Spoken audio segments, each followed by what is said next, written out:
You're on mute. Okay, so I have to make a background. Kisawa Sanctuary today with their directors of sales and marketing, Silvia Manganaro. Bravissima. Thank you, thank you. And also we have our amazing UJV Africa Simon, who is also going to be part of this presentation. And we're going to give everyone a couple more minutes to join. And then we're going to start the presentation. If you have any questions, please feel free to write it in the chat. Or also after the presentation, you can unmute yourself and ask the questions directly. Thank you.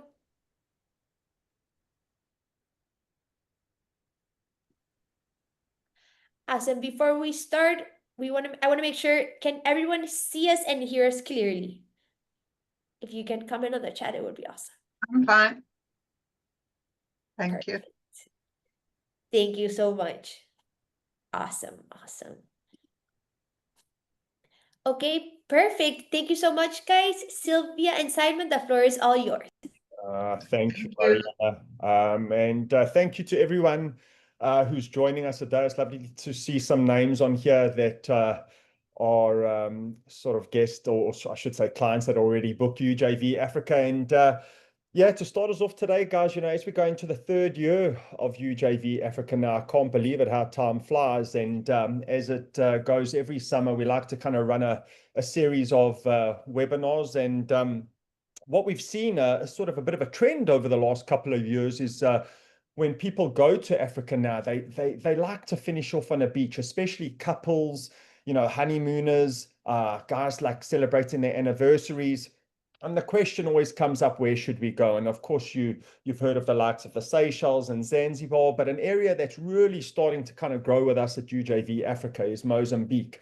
And what you could do nowadays is visit Cape Town over to your safari and then kind of get a direct flight from MQP, roughly around an hour and 10 minutes, and you straight into Vilanculos and your adventure begins. So today, we have one of our preferred partners on this webinar, and that is Kisawa Sanctuary. So we have the wonderful Silvia Manganaro here, who is going to not only talk you through Kisawa, she's going to talk you through a few things that have been going on in Mozambique over the last couple of months and just kind of clear the air too. So Silvia, welcome, thank you, and over to you.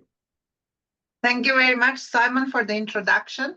So I think before we start, maybe we chat about the big elephant in the room, which is the travel warning from the US for Mozambique, which finally on June 16 has been decreased from level 3 to level 2.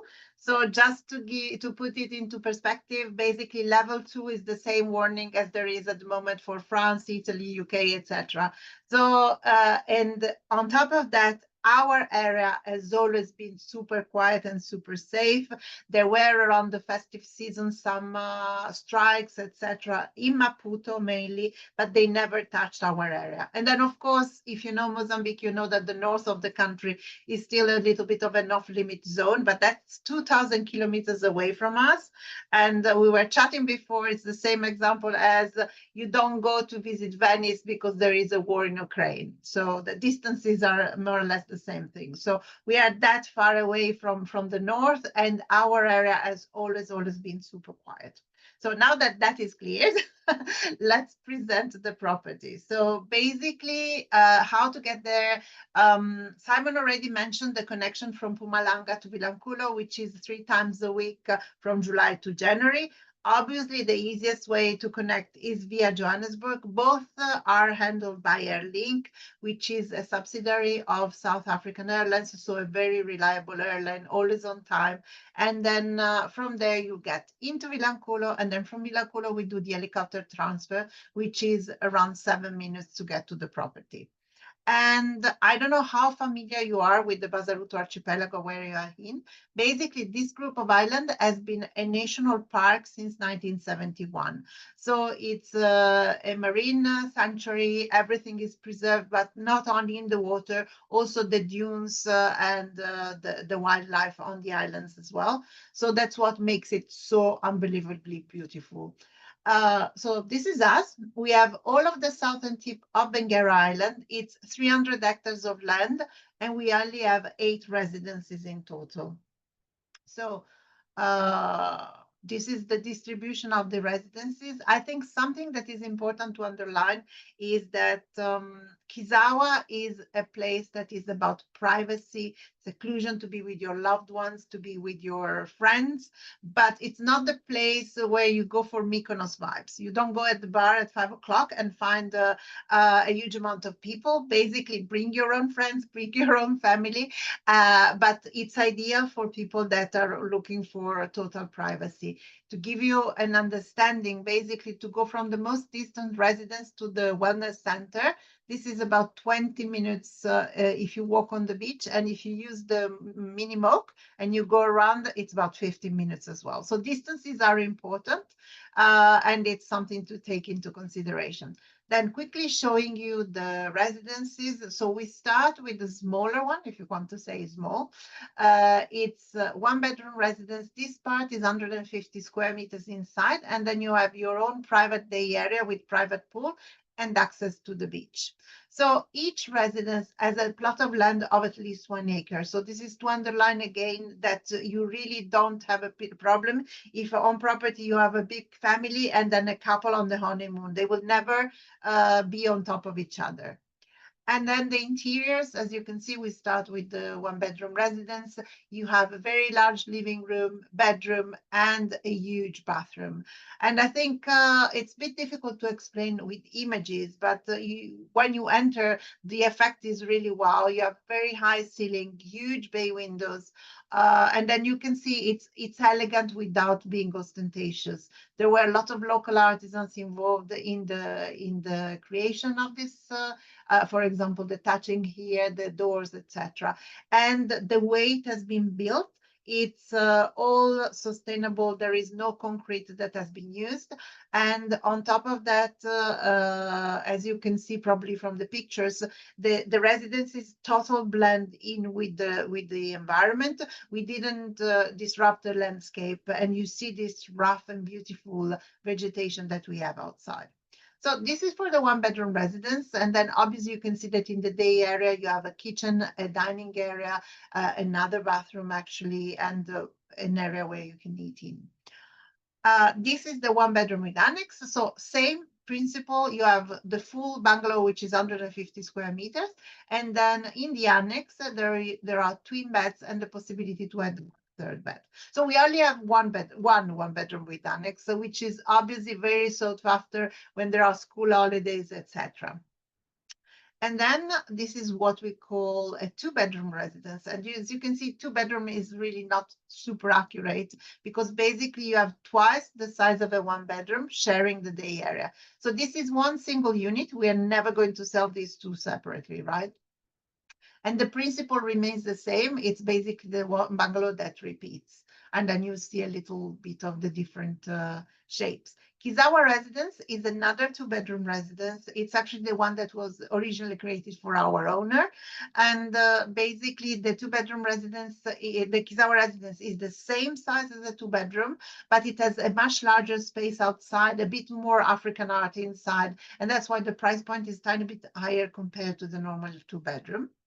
And the last one, the bigger one we have, is the 3-bedroom residence. So here you have a total of 450 square meters, one full day area here and the smaller one over here. And then obviously inside, it's the same principle that repeats. This is ideal for multi-generational travel, for guests that are traveling, group of friends, etc., etc. And each residence comes with its own electric mini moke. So you can choose if you want to drive it yourself or if you want your butler to drive it. Obviously, the mokes are fun. So I suggest you drive it, but also they're important because of the distances. So it's your way to go around. And you can also have a mix. You can drive it yourself. And then in the evening, if you want to have a glass of wine at the restaurant, you can totally have your butler to drive it. And as I mentioned, you have a butler for every residence and service team. So the butler will be your go-to person for everything you want to organize during your stay.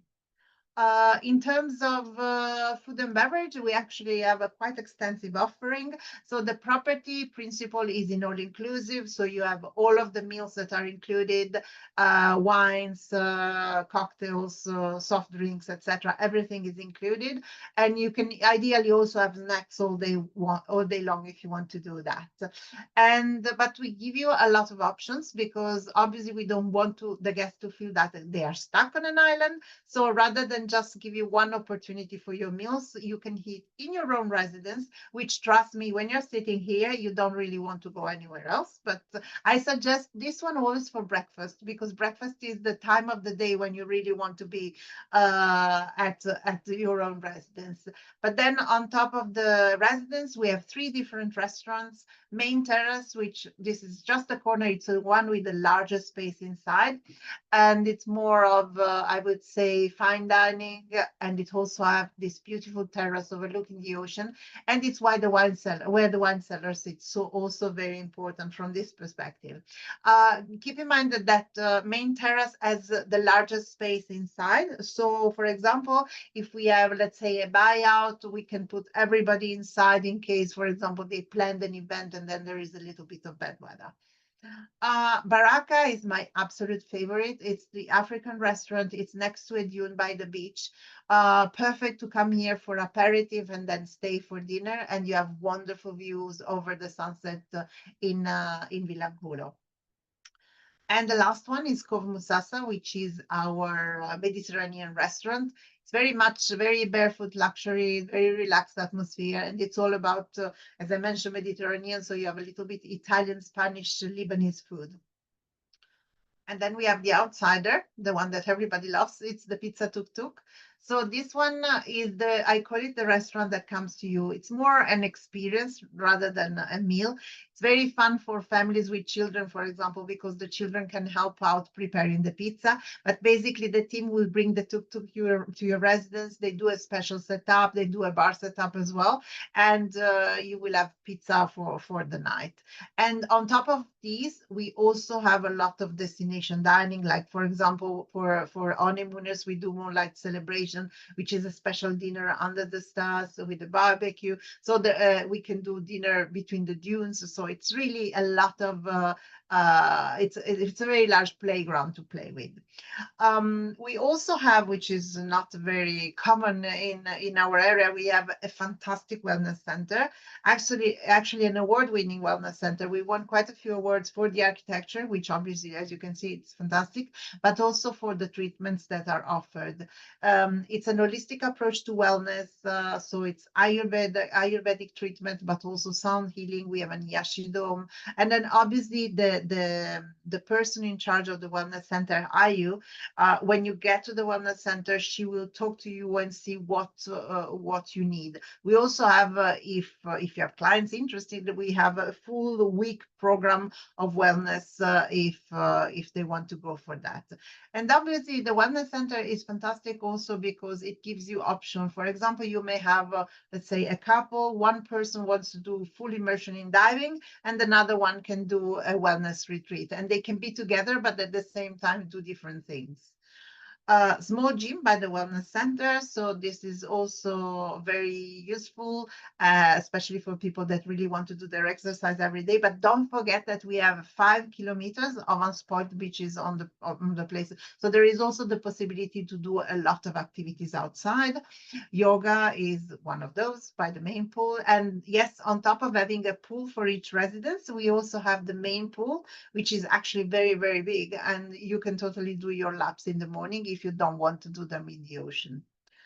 Now, in terms of the activities, there's something very, for us, and I'll come to that afterwards, we do not like to push for deep sea fishing. Our area is known for deep sea fishing, but we are in a natural park. So in Vilanculos, there are companies organizing deep sea fishing. We'd rather have our guests discover the traditional way of fishing, which is called converge, for example, which gives you really an immersion in the culture of the place. And at the same time, because we are in a national park, also the local community have some restrictions in fishing. So we don't think it's fair to bring in people for deep sea fishing if in this environment. That said, there are a lot of things that can be done. The marine life is outstanding. So right now, we saw the first whales actually.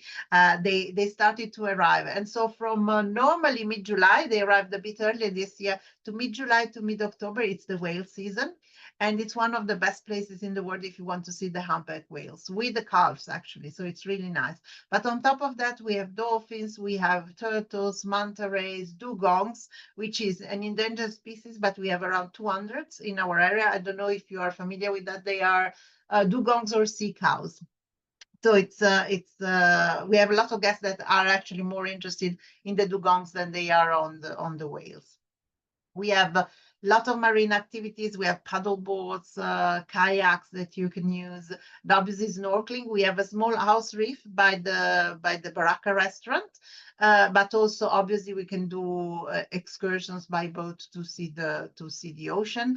And the reef is completely unspoiled, so diving is outstanding. I wouldn't say it's ideal for beginners, probably because there are some currents, etc. But for people that truly love diving and they have some experience with it, they will discover an incredible world. And I think one very important point for us is our scientific center. So we call this connection resort to research. It's really something very dear to ourselves, to our owner as well. So basically, our owner, before opening Kisawa, created this, what is called BCSS, the Basaruto Center for Scientific Studies. And it's basically a permanent ocean observatory that collects data and shares data with universities around the world. So you're going to say, what is this to do with the guests that stay at Kisawa? Actually, a lot. Because first of all, even if you're reading the book by your pool, by staying with us, you are contributing to such an incredible project.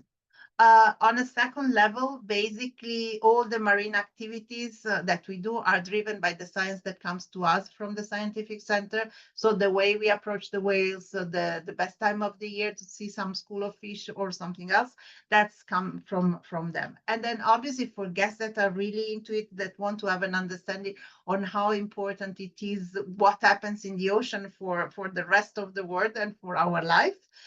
There is also the possibility to do some activities with the scientific center. I underline all the time, it's not a leisure activity. It's something that really, you are with them, they are at work. If it takes longer than they expected, it will take longer. But at the same time, you come back with an incredible experience that really connects you with the place.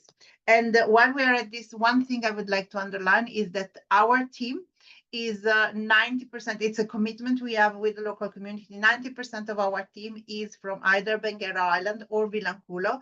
And I think this is very important because it's not your average beach destination. It's a place where you really get a connection with the culture of the place. We don't have you don't have to talk all the time with the general manager or with the operations manager. You will truly interact with people that are from the area that can understand the weather by looking at the sky and all these different things, because it's their place. They've lived there for such a long time. And I think that's also something that makes the difference between coming to our part of the world, and I'm not even saying Kisawa, it's really coming to our part of the world, or opting for the more known places such as Maldives, Seychelles, etc. after a safari. And then one last point, and then I leave you please. The children, they are very welcome of all ages. We don't have a kids club as such, but we have a lot of ways to keep them entertained. So they are very, very welcome at any time. And there you go. Do we have any questions?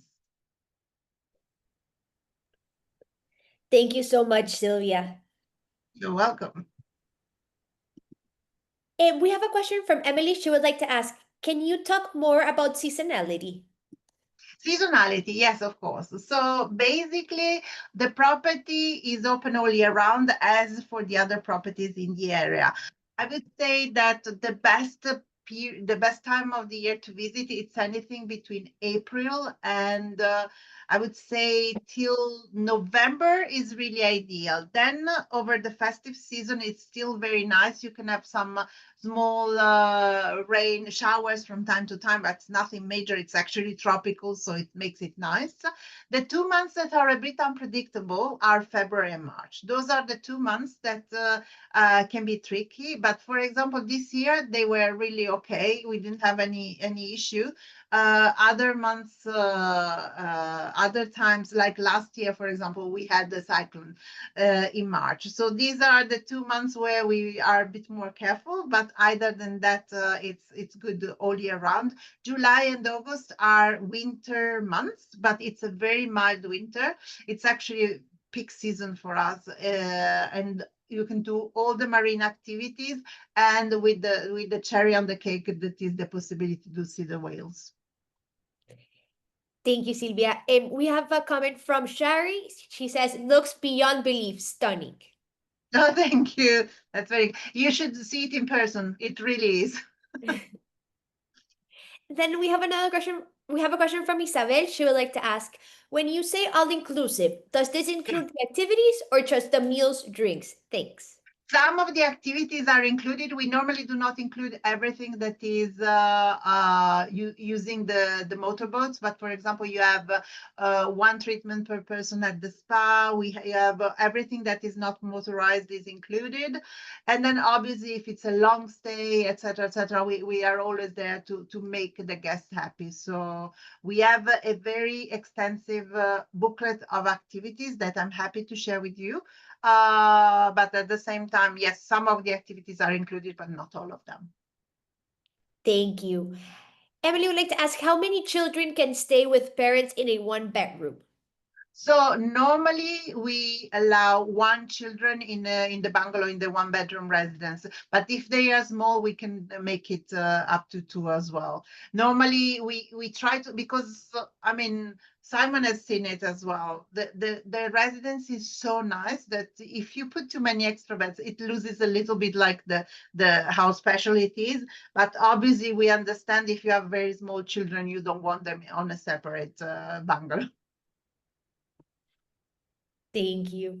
And April would like to ask, what are the general rates for high season? You are looking, so listen, if I include taxes and service charge, for two persons in all inclusive, you are around 7,500 euros per night for two persons. Awesome. Thank you so much. Any other questions? Comments? Simon, anything you would like to add? Having personally stayed there, Sylvia, I can testify to everything here. It's just a magnificent product. The room is phenomenal. The service is phenomenal. I think after day one of driving, my butler took my moke back from me. I'm not sure what happened there, but it was overall, the experience was just amazing. And Baraka is definitely my favorite too. If I could sit and enjoy One it. thing I would like to underline, I think, is we always have raving comments on the food, which is not often the case in many, within some lodges, etc., etc. And I think what I really love about the food on property is that it's nice, light, and I think after you come probably from a safari where it's mainly based on meat, etc., it's nice then to arrive to us and have everything around more fish. And obviously we are very how can I say, we really work around the guest needs. So vegetarian we can do, vegan we can do, but then obviously we love for people to try what our chefs create. Yeah, you can't beat Mozambican prawns. They are just next level. Yeah, the food is absolutely phenomenal. But yeah, Sylvia, thank you so much. We have one last question from Sherry. Sherry, yeah. And she'd like to ask, what do you do if the weather is bad while clients are there? For example, in February, March. So if normally, if there is really bad weather, like a hurricane or cyclone, it's forecasted like long in advance.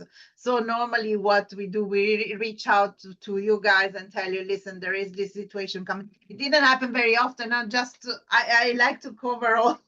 We tell you All there is this. angles. And we can say that in advance. If there is 1 or 2 days of bad weather, we have a lot of ways to keep guests entertained. Obviously, we'll go a bit more generous on the wellness, and then we have in-house. Actually, I forgot to mention in-house on property. We have 2 artists. We have a painter, and we have somebody that works the wood, that does the beautiful people of Kisawa statues. And so we can do a sort of you can have your portrait done by the artist, or you can learn a little bit more the crafts with of the wood, etc. Especially, an adult can read the book, but a kid may want to keep entertained. So that's also why they're there for. And on top of that, there is a fun board game that is very typical of that place. And the team, when there is a day of bad weather, very often the guests learn to play that board game as well, which is quite fun. Awesome. Thank you so much, Simon. No more Cut questions. you off. Sorry. No. Is there any more questions in the chat? No. No, that would be all. Can I add just a little something? I would like to thank everybody for being on the call, for making the time. And yes, obviously, if there is anything you need to know, you have the team at UJV. Simon knows the property very well, but I'm here if there is anything you need. Thank you so much, Sylvia. We do have one last question from April. She would like to ask, is it artist in residence? Yes, they are basically, they are part of our team, but they are our artists. So they're there almost all the time. But if specifically you want to do something with the artists, please tell us in advance, in case they are, they can have days off or annual leave. So it's better that we know that. Perfect. Thank you so, so much. I think that is it. Thank you, guys. Thank you so much for joining, and we'll see you on our next webinar. Thank you. Awesome. Thank Thanks, you. guys. Bye-bye. Thanks, Bye. everybody. Sylvia. Bye. Bye.